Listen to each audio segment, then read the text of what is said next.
All right, let's see if we can learn some more about how massive the newborn stars are. Remember, we talked in a previous chapter about how we measure the masses of stars, and we find that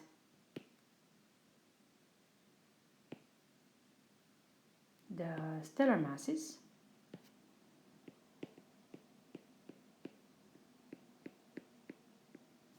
span this range 0.008 solar masses to about 150 times the mass of the sun.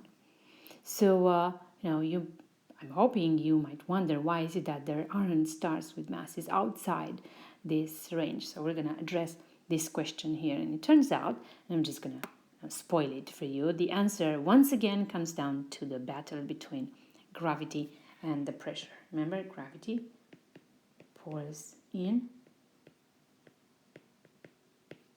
So this is the star, and then there are all kinds of pressure, usually the radiative pressure pushing out.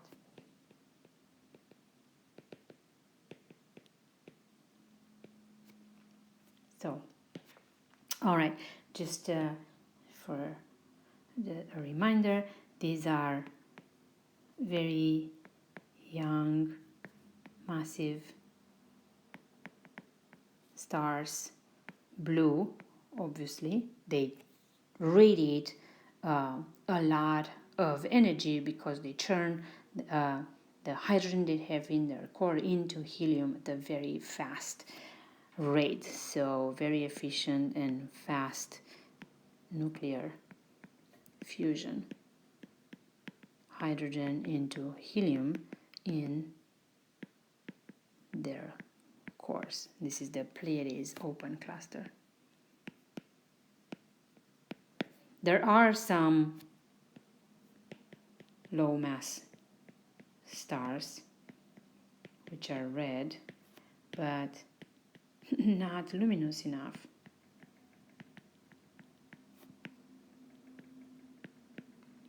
to basically be distinguished. They are overwhelmed by the radiation that comes out of the very young massive blue stars. Okay, so remember that HR diagram that has luminosity or also brightness, could be on the y-axis, and then we have the temperature or the color, or as you can see, the spectral type. Careful, that only applies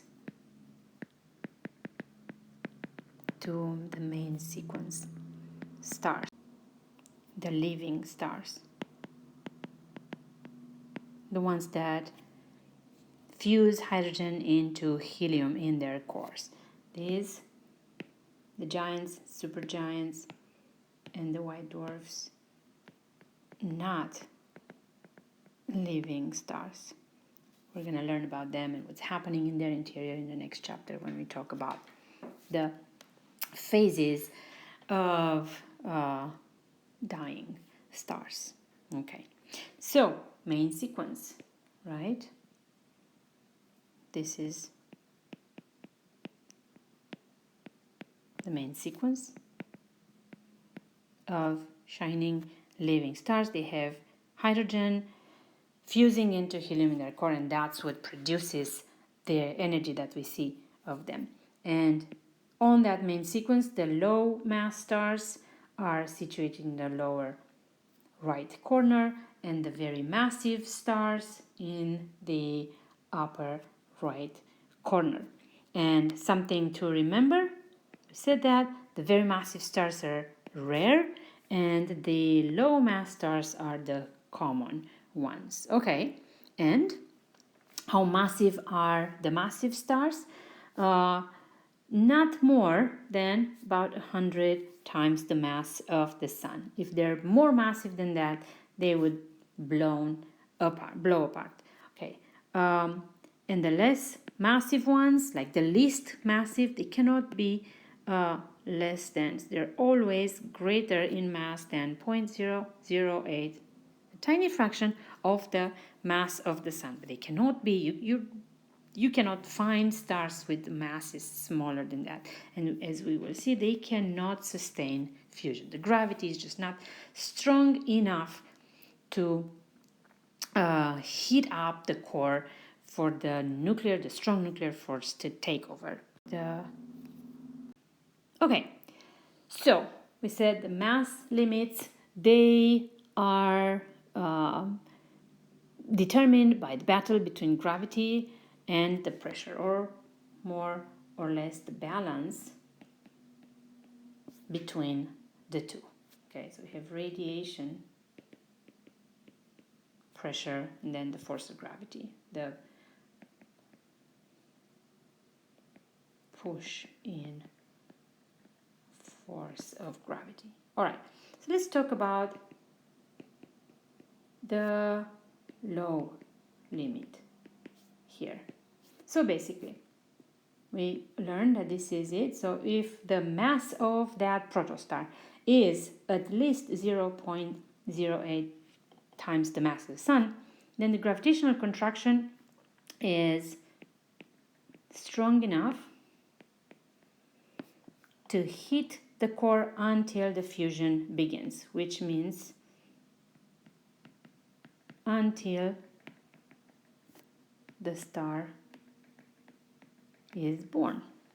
But if the mass of that protostar is smaller than that fraction, 0.08 times the mass of the sun, the temperature of the core is not hot enough for fusion, okay?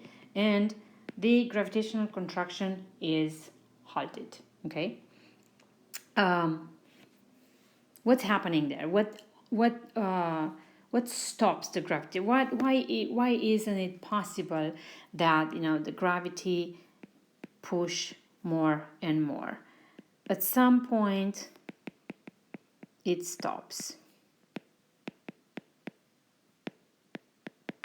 And this has been a conundrum for many, many years until some smart astrophysicists figured it out.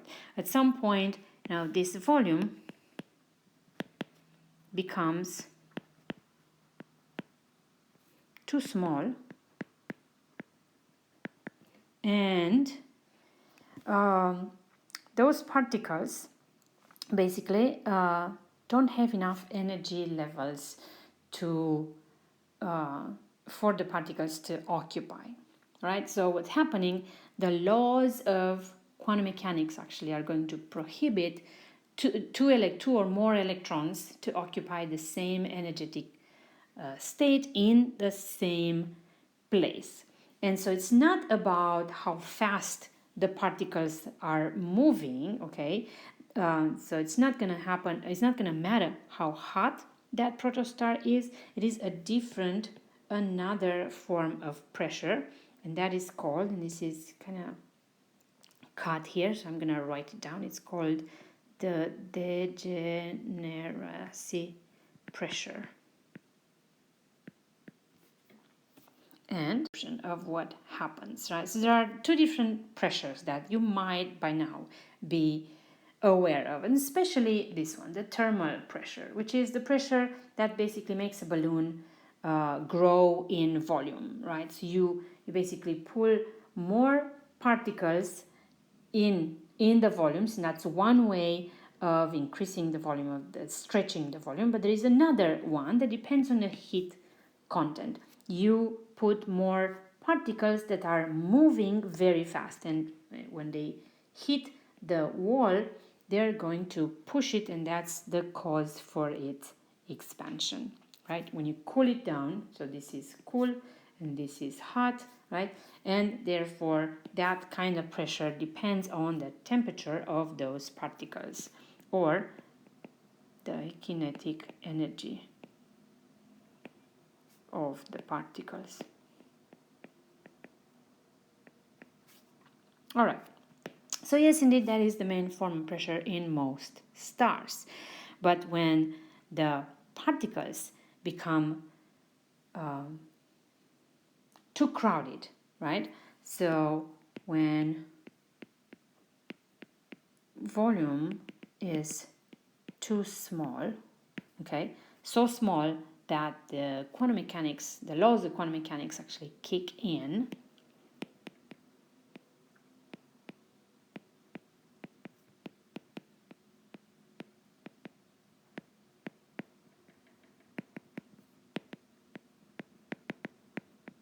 and say particles can't be in the same state in the same place, okay, and that doesn't depend at all on the temperature, okay, no temperature dependence, no function of temperature. It's kind of like the musical chair play, let's say, the game, right? So you have a room full of chairs and you have people coming in, and each people will need a chair to sit in.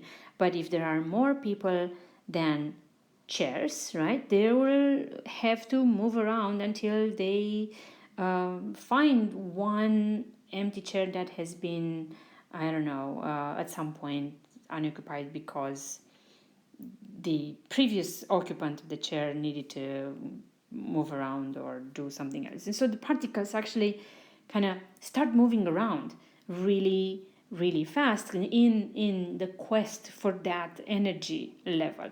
And so that creates this so-called degeneracy pressure, and it doesn't depend on a temperature. It's pretty cool. Pressure that is going to halt that pull inward of the gravitational force, and so the temperature is not strong enough, it's not high enough to allow for the fusion of hydrogen into helium to happen. And this is where brown dwarfs, certain star-like objects, are formed. And so they look like stars, but they're basically not massive enough to start fusion in their cores. Right, so that only happens for objects, protostars, that are smaller in mass than 0.08 times the mass of the sun. All right, so there is a lot of thermal energy from the gravitational contraction. All right, so the gravitational contraction still tries to do it to contract that protostars some more, but it cannot because of that degeneracy pressure that is going to stop the contraction. So this beautiful image is basically an artist rendition of a brown dwarfs. All right, so you see here is the brown dwarf is the banded object, this one, okay, towards the right in the picture. So its reddish appearance actually approximates the color of a brown dwarf would have if you were to see it with your eyes. So it's cooler than even the red stars, and so it's going to be kind of a dark red, right? And the artist has added bands to the surface because we expect the brown dwarfs to be more like the giant Jovian planets than the stars. So very much like Jupiter. So, these brown dwarfs, Jupiter, people always refer to them as failed stars. They did form the same way stars formed, they just didn't have enough mass to ignite that fusion of hydrogen into helium in their cores. So some other things here in this image, because it's pretty cool. The black small rocky thing here, that's another thing that's more like a planet. That's a thing that orbits the brown dwarf.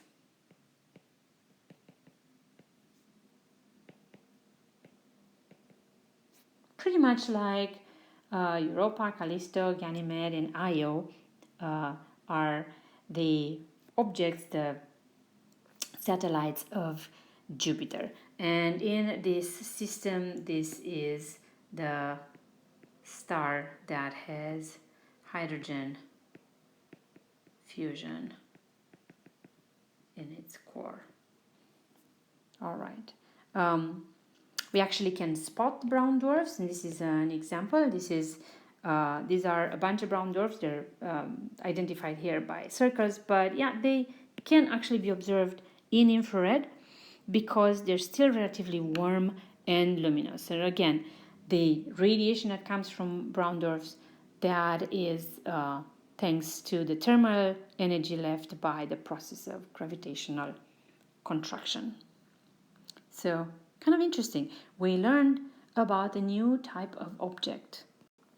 Okay, now how about the upper limit of a star's mass? We said observations have not found stars more massive than about 150 times the mass of the sun.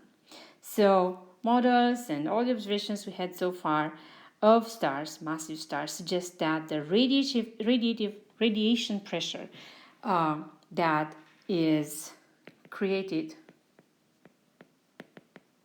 in the core of the massive protostar,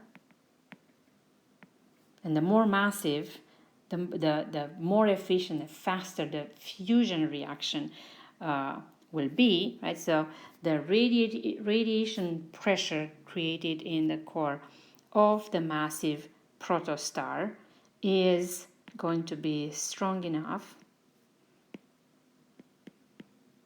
to basically blow the star apart. So why is the radiation pressure strong? Because the rate of hydrogen fusion is very high. So high mass,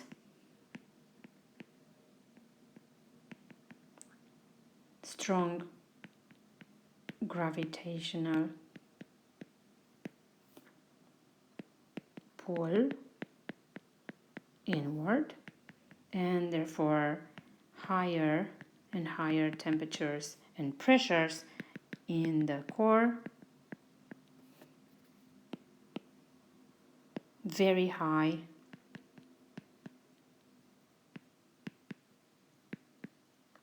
rates of hydrogen fusion, kind of like a thermonuclear reactor where it's the rate of fusion escalates and everything is going to basically explode. So that's happening in a very high mass protostar.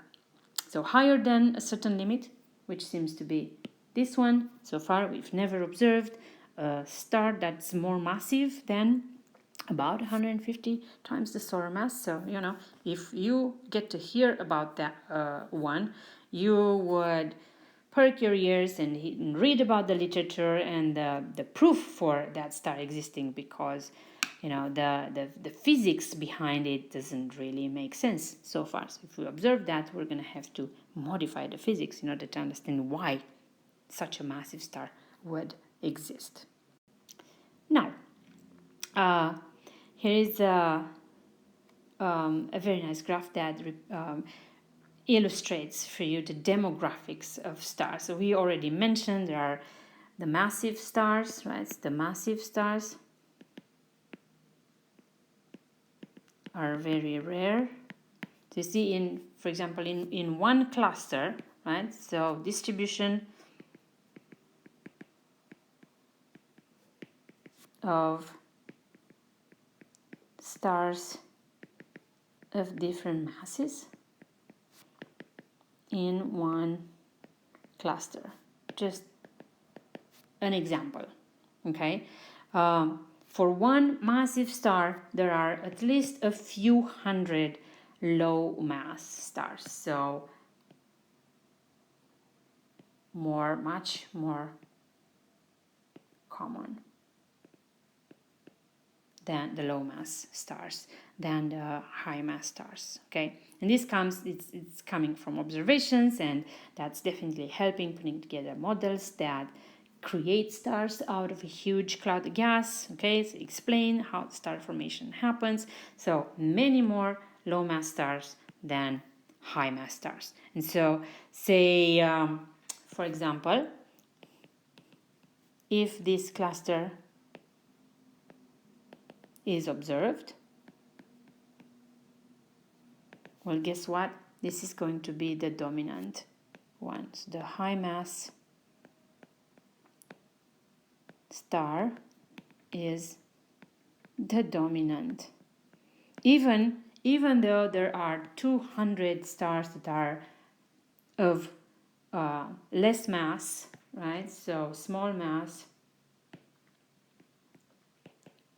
red colors, they're colder, but also less luminous. So what would you see? Say this cluster is so far away, what you see is just a blob of light. What do you think you're going to see? You're going to see pretty much the light coming from the very high mass. So that means, a cluster that still has that star, it's going to look bluish, even in the ultraviolet, if that star is very massive, therefore very hot. That's going to dominate everything. But that star is going to die rather quickly, leaving behind just, so this emits in ultraviolet